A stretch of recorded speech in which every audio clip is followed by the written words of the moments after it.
sommes 422 au moins sur ce panel à être intéressés par le sujet qui est à l'affiche là, de M. Alassane Tigri, qui n'est finalement que la conséquence d'un fonctionnement institutionnel et bancal. Ce monsieur n'a pas sa place en prison. Maintenant, qu'est-ce qu'on fait? Qu'est-ce qu'on fait avec toutes les personnes qu'on a injustement incarcérées dans notre pays là? Moi, j'ai envie qu'on réfléchisse ensemble sur comment nous allons faire pour sortir de cette situation. Qu'est-ce qu'on fait? Il faut qu'on s'interroge. Pourquoi on en est arrivé là? Quel a été l'instrument que nos bourreaux là utilisent pour pouvoir arriver à leur fin? Ils utilisent la peur. Ils sèment la terreur. Hein? Vous voyez comment ils en sont arrivés là? On a un président de la République qui a dit aux évêques ici dans ce pays qu'il va compromettre la paix. Ceux qui ne sont pas terreau là, c'est eux qu'on met dans les prisons à la place des vrais terreau qui sévissent et qui tuent, qui envoient nos compatriotes dans les puits. Et les honnêtes gens, qui veulent du bien au peuple sont emprisonnés. On nous construit des prisons au lieu de nous construire des écoles. Et nous sommes là. Et nous subissons, nous ne disons rien. Et chaque fois, il y a un parmi nous qu'on va mettre assis là-bas. On a pris à Zanaï. Il n'y a pas eu de mouvement pour dire, mais qu'est-ce qu'il a fait? Maintenant, on prend Tigri. Tigri, tout le monde sait qu'il est dans l'opposition, les démocrates. Tout le monde sait qu'il était en voyage. On lui a confisqué son passeport. Tout le monde sait qu'il est le frère aîné, le grand frère. Mais il n'est pas l'auteur de l'infraction. Qu'est-ce qu'on fait? Combien de fois on va continuer de prendre point par point chacun des Béninois qui parle et aller le mettre au bail et nous allons continuer de nous taire comme ça? Nous tous qui sommes sur ce panel-là, personne de nous n'échappera, ne peut échapper ou n'est susceptible de se retrouver à la place de M. Tigri. M. Tigri a fait quoi pour être en prison aujourd'hui? On a un système politique qui a dit qu'on peut avoir opposition dans le pays. Et les gens peuvent parler. Alors, si quelqu'un ne dit pas oui, c'est bon, mais il dit non, ce n'est pas bon, on peut améliorer celui-là, on va le mettre en prison. La prison est devenue le moyen de la discussion que nous avons au Bénin. Ce n'est pas bon. Qu'est-ce qu'on fait? Chacun n'a qu'à réfléchir à ce qu'on peut faire pour sortir de cette situation et faire des propositions concrètes. Maintenant, on ne va plus bavarder seulement. Il faut qu'on agisse maintenant. Trop, c'est trop. Il faut qu'on arrive à agir maintenant. Il faut faire des propositions. Si demain matin, vous nous dites, retrouvons-nous à la place de l'Amazone pour un mouvement, je suis prêt.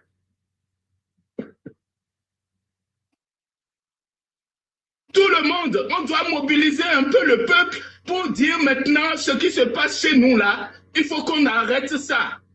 On ne peut pas parler de développement en ayant nos pères, nos mères, la mère des enfants, les cousins et tout ça là. Kandé Kansou, qu'est-ce qu'il a fait?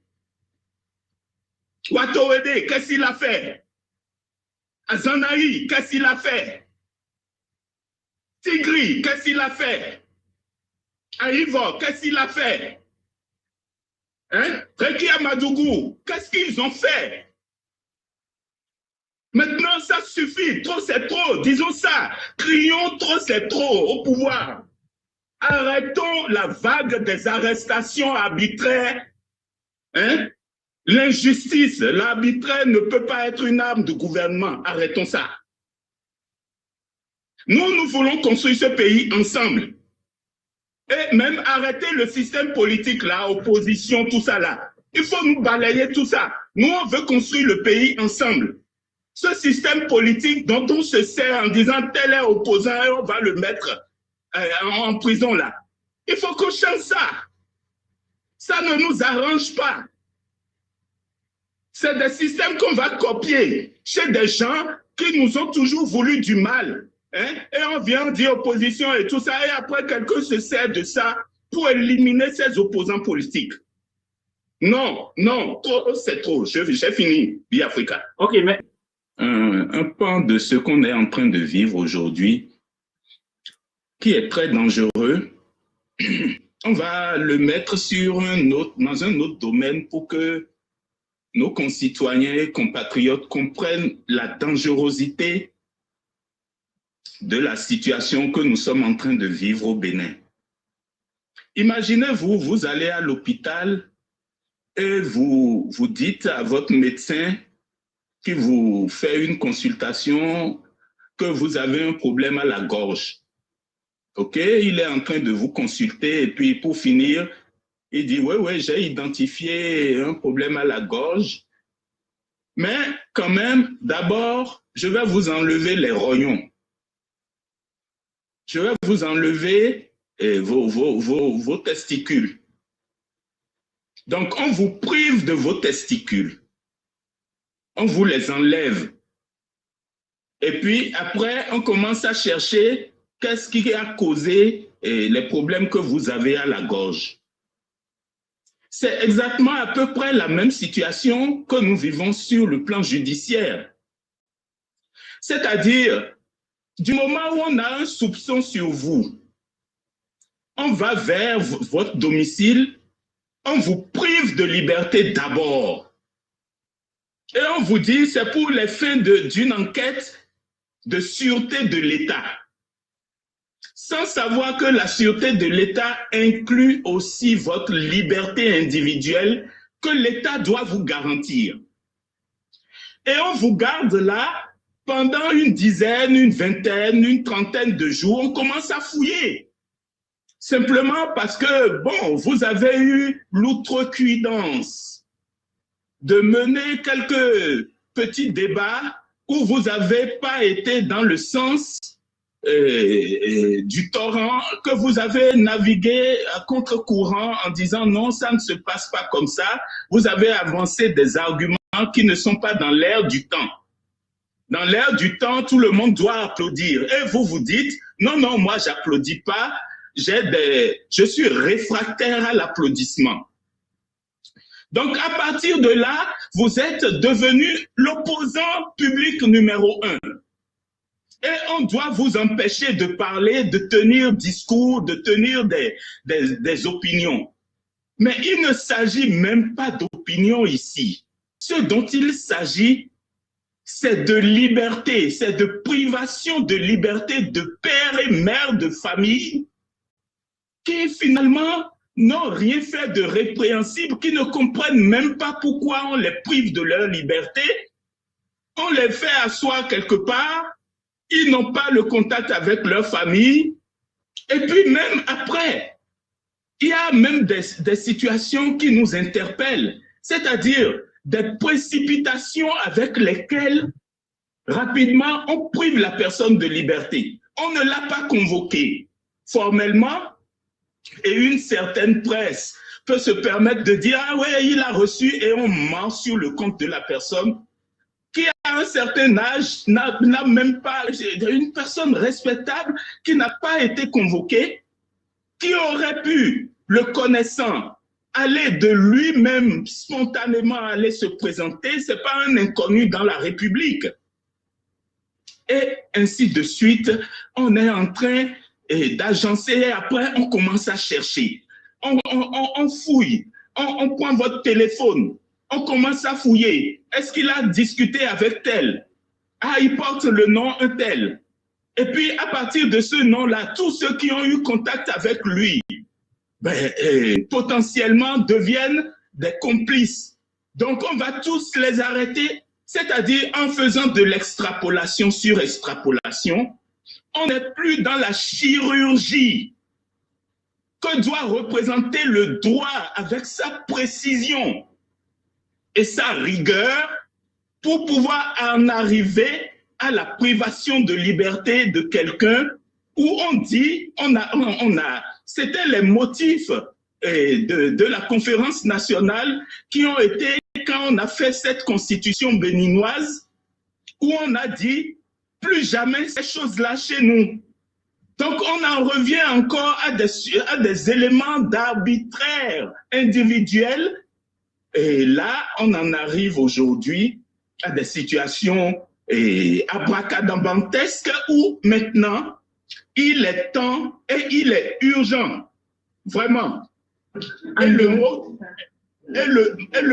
urgent, le mot urgent, je le soupèse et je le pèse. Il est maintenant urgent d'arrêter la machine à broyer du béninois là, qui est mise en œuvre là. Il est temps maintenant d'arrêter ça. Il est temps que nous nous asseyions pour discuter de la refondation de tout ce système qu'on ne peut pas commencer à diagnostiquer point par point. Mais il est temps aussi qu'on fasse le bilan de ces 10 dernières années de gouvernance sur tous les plans et notamment sur le plan des droits fondamentaux qui ne sont plus du tout respectés dans notre pays. C'est extrêmement important parce que développement rime avec liberté fondamentale. Si vous voulez que quelqu'un ait la liberté d'entreprendre au niveau commercial pour pouvoir développer son pays, il faut qu'il ait la garantie d'une justice équitable. Tout ça là va de pair. Si vous voulez qu'on puisse développer le tourisme et exploiter toutes les grandes potentialités dont notre pays regorge, il faut qu'on puisse rassurer ceux qui vont venir chez nous et notamment développer, qu'on arrive à un certain niveau, développer les droits fondamentaux de la personne humaine. Et donc, tout ça là est lié. On ne peut pas prendre un pan et dire, ouais, mais moi, je veux développer le tourisme et puis je peux mépriser mon peuple. Non, pas du tout. Tout ça là doit aller ensemble. Et c'est ce à quoi j'engage nos autorités publiques. Et il est temps pour eux, pour elles, pardon, de remettre l'ouvrage sur le métier urgemment. C'est urgent. Il ne faut même pas attendre de quelque élection que ce soit. C'est un chantier urgent. Tous travaux cessants, de libérer tous les innocents qui ne passent plus un seul jour en prison, surtout des gens comme M. Tigri, qui ne présentent aucune menace de fuite. On peut les mettre sous convocation et on leur dit de se présenter peut-être une fois par semaine à un commissariat de police ou je ne sais pas quelle instance judiciaire. Il va se présenter à 75 ans, franchement, s'il vous plaît. C'est l'âge d'un grand-père de famille. Il est grand-papa, le mec. Et on le prive de liberté. Il a sa santé qui est dégradée. On n'en tient pas compte. On va l'incarcérer. On va où avec ça? On a encore une dose d'humanité. Notre devise, c'est fraternité, justice, travail. Elle est où la fraternité dans tout ça? Elle est où la justice dans tout ça? Et le travail doit être bien fait pour que nous puissions émerger. Merci beaucoup. Le cas de la liberté pose problème au Bénin. Alors, il pose problème non pas parce que c'est M. Tigri ou c'est encore un autre, Monsieur Azanaï, ou d'autres encore qui ont pu faire usage de leur liberté d'expression et qui se sont retrouvés au bagne. Mais ça pose problème du point de vue d'abord institutionnel et aussi du point de vue de la liberté individuelle. Parce que si, dans un cas aussi extrême, où il y a eu une tentative de coup d'État, la police judiciaire devrait faire une enquête minutieuse. Et tant qu'elle n'a pas encore établi des faits, et elle n'a pas à mettre incarcérer des citoyens parce que notre constitution l'exige, la liberté est le principe. Et quand on suit, tout à l'heure vous aviez parlé vous nous aviez joué un de vos anciens lives où le juge Badamoussi est un grand juge quand même parce qu'il était à la Créette. C'est pas un petit rigolo sans expérience de rien du tout qui parle. C'est un homme expérimenté qui maîtrise bien les rouages de la justice, qui en vient à nous dire que le principe d'indépendance de la justice est atteint.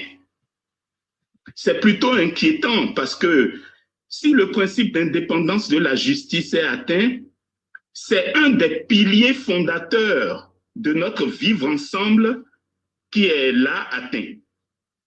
Et ça se voit dans certains des cas récents et anciens, parce que cas récents, on a celui de M. Tigri qui est à l'écran, et celui de Candide Azanaï aussi, mais cas un peu plus anciens, on a ceux des deux impétrants qui ont voulu challenger le président de la République en se présentant comme candidat à la magistrature suprême, qui l'ont annoncé en tout cas.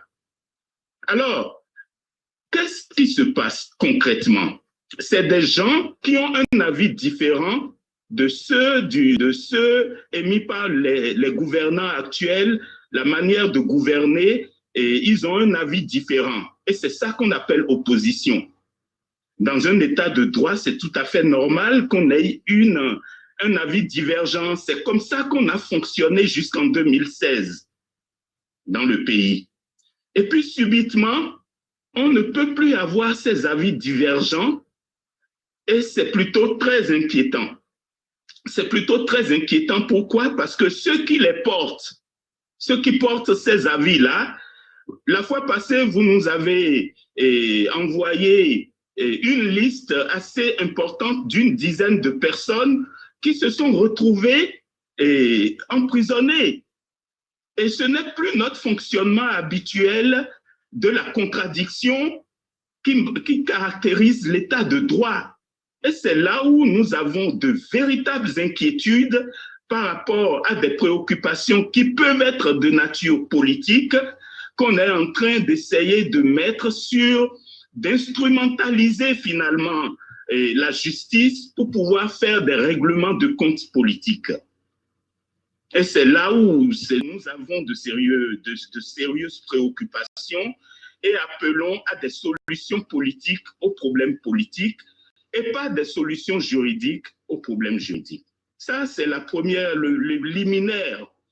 Maintenant, M. Tigri, effectivement, quand on prend la personnalité de M. Tigri, c'est un homme plutôt discret. C'est un homme respectueux. Et si Dieu il y a, c'est un homme qui a la crainte de Dieu. Et surtout ceux qui ont côtoyé ce monsieur, qui l'ont connu de près ou de loin, et savent que M. Tigri, c'est quelqu'un de très respectueux. C'est un homme politique et je pense qu'il n'aurait jamais dû faire de la politique parce que ce n'est pas le caïman ou le requin qu'on voit en politique. Non, c'est plutôt quelqu'un de très soucieux de la justice et vu son fonctionnement, et depuis, moi je dirais depuis 35 ans que j'ai connu de près ou de loin ce monsieur, je trouve que c'est quelqu'un qui mérite, c'est un pilier de la République qui a lutté d'ailleurs pour que nous soyons aujourd'hui libres de dire ce que nous disons aujourd'hui. C'est quelqu'un qui, dans son parcours, a quand même fait segmentant pendant quelques années en luttant pour la liberté des Béninois.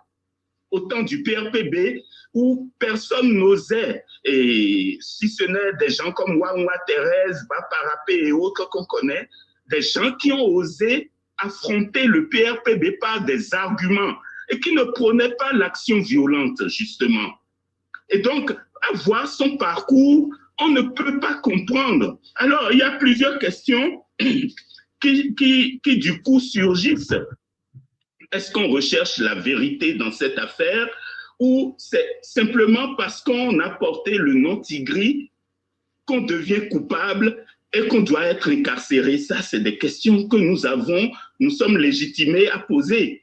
Et alors, dans ce cas-là, tous ceux qui ont un peu eu quelques bribes. Allô? Allô? Ouais, fermez votre micro, j'essaie de fermer, ça ne fonctionne pas.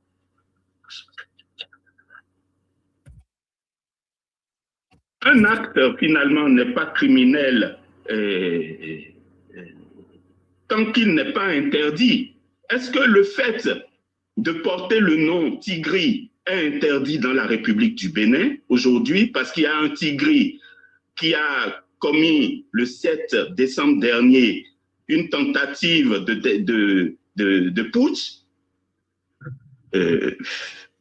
À mon avis, la réponse est négative.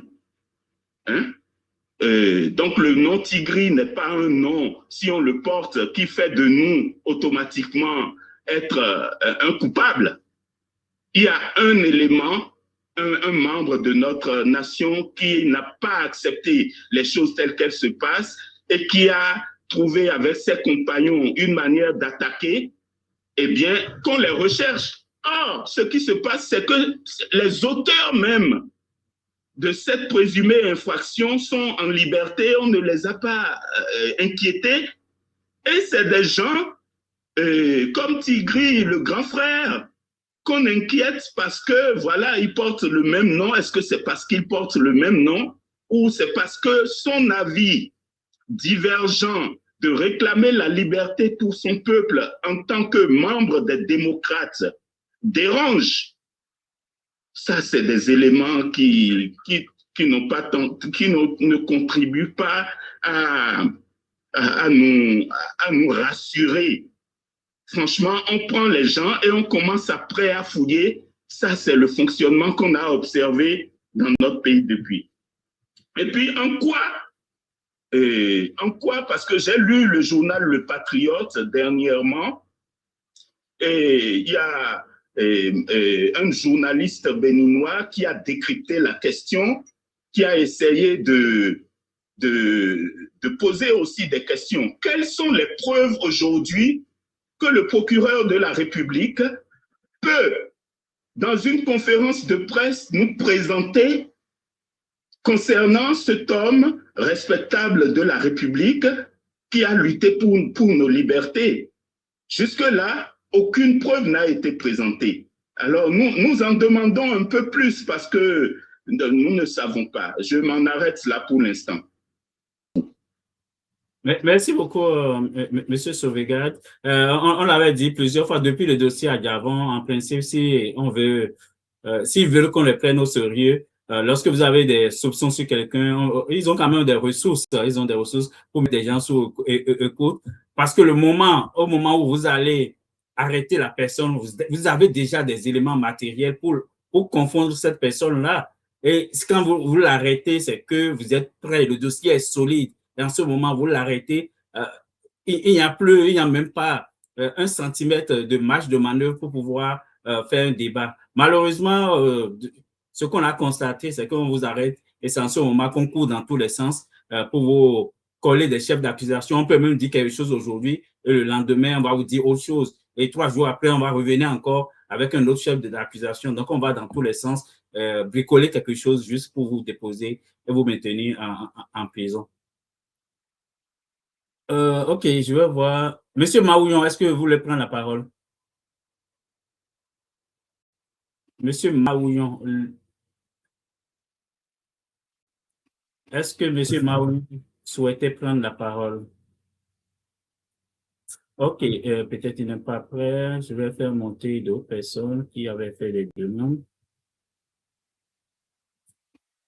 OK, Monsieur Kialina, est-ce que si vous souhaitez reprendre la parole maintenant sur vraiment le fond du dossier, parce que vous êtes allé d'abord sur l'intervention de Monsieur Brizo. Maintenant, si vous voulez revenir sur le fond du dossier, même par rapport au titre que moi j'ai mis, est-ce qu'il a été arrêté au nom de la recherche de la vérité ou bien parce qu'il porte le même patronyme, le même nom de, le même nom de famille, pardon, que Pascal Tigré. On l'a déjà vu dans notre pays. Je me rappelle sous Yahi Boni, un juge qui a été arrêté à la frontière, Angelo Oussou, qui essayait de quitter le pays, et puis on lui a dit qu'il avait gardé trop de vêtements ou bien trop de valises pour un séjour d'une semaine. Et sur cette base, on a conclu qu'il essayait de fuir le pays. Donc, lorsque la justice n'est pas fondée sur des éléments solides, ça insécurise tout le monde. OK, monsieur Kiali, allez-y.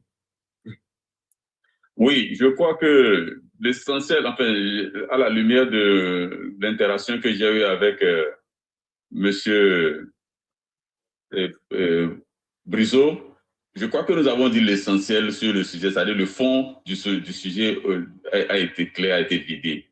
Maintenant, sur la question à l'affiche, bon, si c'est au nom de la vérité ou au nom de... Je crois que ce n'est pas au nom de la vérité. C'est deux choses. Et là, c'est là où ça vient encore de parler du sérieux, du manque de sérieux, en fait, qui dans le motif d'arrestation. C'est-à-dire que le monsieur, il était, il ne faut pas l'occulter, il était déjà dans leur viseur en tant que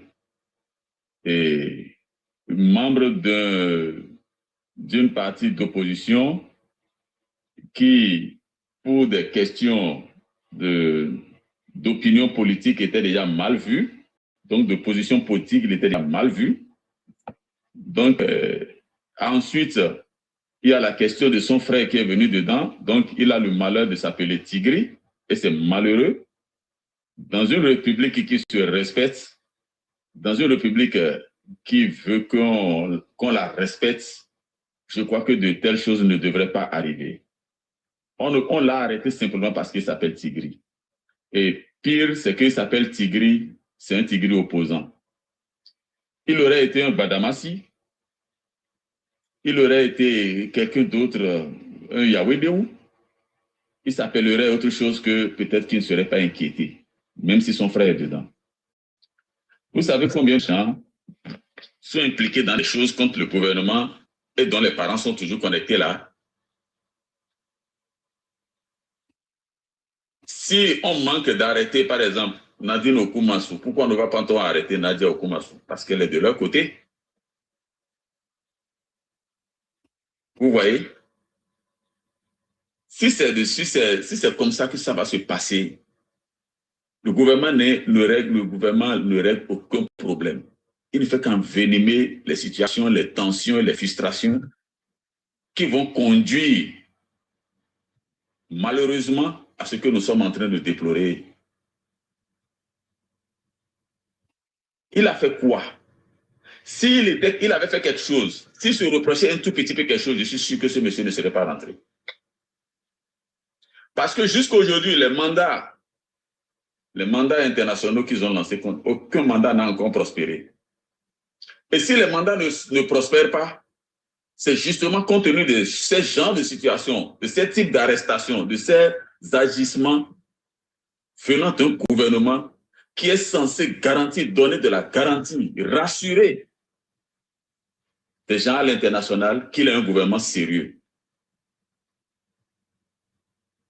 Si notre gouvernement envoie des signaux d'un gouvernement sérieux, respectueux des droits fondamentaux, Je crois que les mandats qu'il a lancés contre les gens dans le cadre de l'événement de décembre passé, ces mandats auraient prospéré. Aucun mandat n'a prospéré. Donc, il est temps, ce n'est pas nous qui parlons, il est temps que lui-même se pose la question pour dire, j'ai lancé des mandats, pourquoi personne n'est en train de coopérer, aucun pays n'est en train de coopérer. C'est-à-dire qu'on ne fait pas confiance à ma République. L'international, la communauté internationale ou les pays qui pourraient m'aider dans ça ne font même pas confiance. Je ne suis pas crédible. C'est ce que ça veut dire. Et quand le gouvernement n'a pas cette crédibilité, c'est dangereux pour nous. C'est un mépris pour notre carte d'identité. C'est un mépris pour notre passeport. Et c'est à ça que je voudrais convier le gouvernement. Ceux qui pensent que c'est parce qu'il y a une question de justice, ceux qui ont établi cette justice qui est en train de broyer les Béninois, eux-mêmes ont fui cette justice-là parce que, je me rappelle comme si c'était hier, le ministre artisan de la Criette qui défendait Criette partout sur RFI et un peu partout avec de gros mots, de belles paroles, avec une éloquence parfaite. Il n'a pas pu se frotter à cette Criette-là. C'est-à-dire qu'au premier soupçon, il a pris la clé des champs et a disparu, ministre de la République. Alors, ça veut dire que déjà ce ministre ne fait même pas confiance à sa propre justice qu'elle a établie. Pour le cas de M. Tigri, mais si Tigri se reprochait quelque chose, pourquoi elle est rentrée?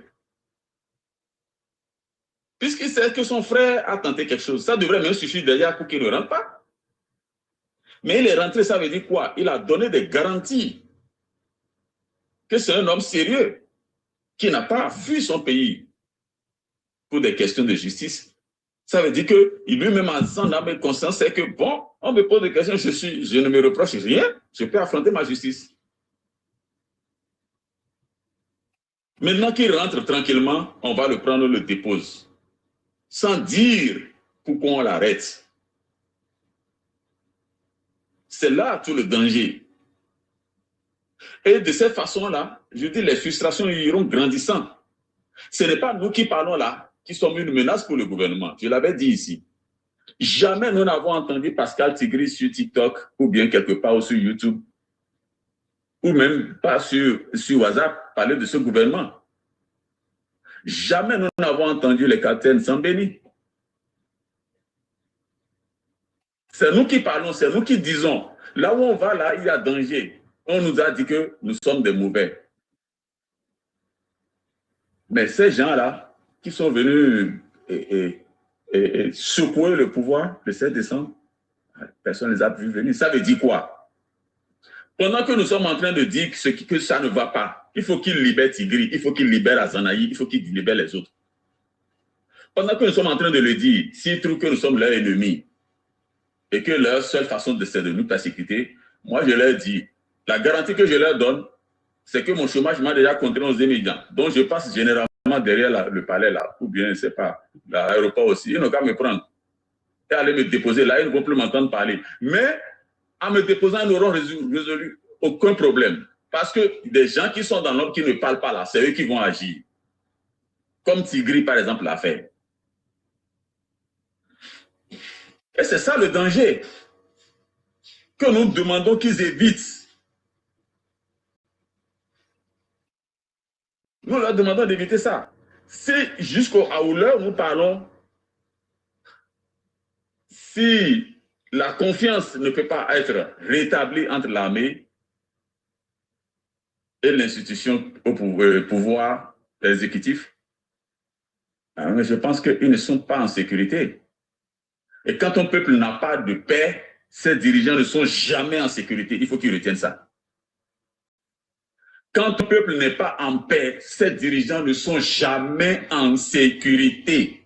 Il faut que ces gens-là se mettent ça dans la tête et ramènent la balle à terre, pacifier le peuple béninois pour qu'on puisse respirer. On ne leur demande pas plus que ça. On ne leur demande pas de nous donner leurs enfants. On ne leur demande pas de nous donner leurs femmes, encore moins leur compte en banque. Si ce qu'ils nous ont pris, ils jugent nécessaire un jour de nous la redistribuer, on le prendra volontiers. Mais s'ils disent qu'ils vont garder ça à vie, ils n'ont qu'à garder ça éternellement. Mais la seule chose que nous on leur demande, à défaut, le pain fait déjà défaut, il ne faut pas que la paix fasse aussi défaut. Parce que le peuple n'a que ces deux choses-là à espérer d'un gouvernement, le pain et la paix. Maintenant qu'ils nous ont enlevé le pain, qu'ils nous laissent tout au moins la paix. Sinon, à vouloir enlever aussi la paix, nous allons basculer dans ce qui n'arrange personne. Et c'est un cri d'alerte, ce ne sont pas des menaces. Merci. Ok, mais merci beaucoup. Parlant d'ailleurs des mandats d'arrêt, je l'avais dit au lendemain du coup d'État que aucun pays sérieux n'enverrait un Béninois, peu importe ce qu'on lui reproche, au Bénin, pour la simple raison qu'il y a déjà plusieurs décisions de justice internationale qui n'ont pas été respectées par le gouvernement béninois. On peut rappeler les avis du groupe de travail de l'ONU sur la détention arbitraire dans le cas de Joël Aïvo et de Rekia Madougou. Les décisions de la Cour africaine des droits de l'homme et du peuple concernant le dossier Adjavon, ces décisions n'ont jamais été respectées. Donc, lorsque vous créez un environnement comme ça où vous ne respectez rien, et ce qui compte, c'est la justice personnelle de Patrice Talon qui s'impose à tout le monde, vous ne pouvez pas lancer un mandat d'arrêt et souhaiter qu'on vous envoie des citoyens. Et les cas de Steve Amoussou, Alomé et Hugues Sosukwe, où en violation flagrante du droit international, on allait kidnapper des citoyens au-delà de nos frontières, ça insécurise encore plus la justice béninoise. Donc, ils ne peuvent pas, eux-mêmes ils le savent, ils ne peuvent pas espérer qu'on arrête un Béninois à l'extérieur, qu'on leur envoie. D'autres pays bananières peuvent le faire, mais des pays sérieux ne peuvent pas arrêter un Béninois et envoyer au Bénin parce que la responsabilité de ce pays-là aussi est engagée. Si la Belgique arrête un Béninois, par exemple, je prends le nom, et l'envoie au Bénin, et puis le citoyen est torturé, la responsabilité de la Belgique aussi est engagée. On parle du cas de Hugues Sosukwe aujourd'hui, qui est torturé à la prison au Bénin. Donc, la responsabilité de la Côte d'Ivoire est entièrement engagée. Lorsque vous prenez un citoyen, vous l'enfermez 23 heures sur 24, le citoyen ne peut pas rencontrer ses parents, ce citoyen ne peut pas rencontrer ses avocats. C'est de la torture. Donc ça, la responsabilité de la Côte d'Ivoire est engagée. Et tôt ou tard, on peut assigner l'État ivoirien devant la justice internationale pour réclamer des dommages et intérêts pour Hugues Sosukwe. Donc c'est pour ça, d'abord, il est même dans leur intérêt de renforcer le visage de la justice béninoise à l'international. Il est d'abord de leur intérêt. On a cité l'exemple de Séverin Kenom tout à l'heure. Lorsque vous-même, vous avez bâti une justice et finalement, vous fouillez cette même justice. On a vu Séverin Kenom qui est passé sur tous les plateaux pour vanter les mérites de la cliente. Aujourd'hui, il est incapable de se présenter devant cette cliente-là. Ça va être la même chose pour Mario Metonou demain. Et Mario Metonou, ça va être la même chose. Ça va être la même chose pour Patrice Talon, peut-être pour sa femme, pour ses enfants. Donc, on a intérêt tous, en tant que peuple, de travailler à renforcer la justice. C'est le seul monde qui peut nous garantir la sécurité. Mais quand on fragilise la justice, tôt ou tard, ça va finir par rattraper chacun de nous. Monsieur Frérot. Et Biafrika, pour ce moment passé ensemble, juste un mot pour finir et descendre. Moi, ce qui se passe dans mon pays, le Bénin, m'inspire la prise d'otage. Voilà, vraiment, en réfléchissant, on a des mouvements violents dans le nord de la partie septentrionale de notre pays où des gens sans foi ni loi viennent et saccagent tout. Et aujourd'hui, on a des gens qui sont privés de liberté. Ils ne savent même pas ce qu'on leur reproche. On vient chez eux, on les arrête, on les amène parce qu'on est détenteur des armes. On a le pouvoir et on a les armes avec légitimé à porter des armes. C'est la police qui est légitimée à porter des armes. Donc, on vient chez toi, on t'arrête, on t'amène en prison, on t'amène, on t'interroge un peu, et puis pour la formalité, on ne te dit pas pourquoi on te fait une séquestration ou on t'amène et on t'enlève. C'est un enlèvement. Et pour finir, on te garde, c'est une prise d'otage. Et donc, on en est réduit à ça, quoi. Et après, on commence à chercher. Donc, il faut qu'on mette un terme à ça. Il faut vraiment qu'on fasse quelque chose pour mettre un terme à ce fonctionnement qui n'est pas de notre siècle. Et ça a un air anodin comme ça, mais des fois, c'est de l'inquisition carrément. Et si on a un peu étudié l'histoire, l'inquisition, c'est quelque chose, c'est une période vraiment barbare de l'histoire de l'humanité. Le Bénin vaut mieux que ça. Les amis gouvernants, le Bénin vaut mieux que ça. Donc, changez votre fusil d'épaule et nous nous emporterons tous bien dans la République. Merci beaucoup. Merci beaucoup, Monsieur Sauvegarde. Juste pour rappeler que cette semaine seulement, je pense qu'il y a eu 2 ou 3 attaques au nord. On a parlé de Kéro, on a parlé de Kalalé. On a même des engins lourds qui ont été brûlés, je pense, quelque part à Kéro, les Chinois qui faisaient les routes.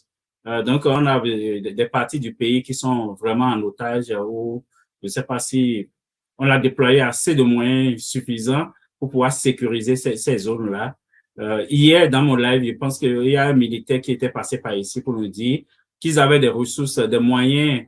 Ils avaient des hélicos à Kandi et dans un autre camp au nord. Et avec ces hélicos, on aurait pu, à chaque fois qu'il y a des attaques, on peut déplacer rapidement des forces, des renforts pour pouvoir appuyer ceux qui sont sur le terrain et localiser ces hors-la-loi-là et les liquider. Malheureusement, je ne sais pas pourquoi le gouvernement ou bien les autorités militaires ne sont pas vraiment pressés à utiliser ces moyens pour pouvoir mieux sécuriser ces zones qui sont touchées. En tout cas, on fait avec, nous, on va continuer à en parler de jour comme de nuit, et puis si ça peut amener à changer la situation, ce serait bien. Donc, merci beaucoup, Doyen Sauvegarde, et puis merci à vous tous pour ce live.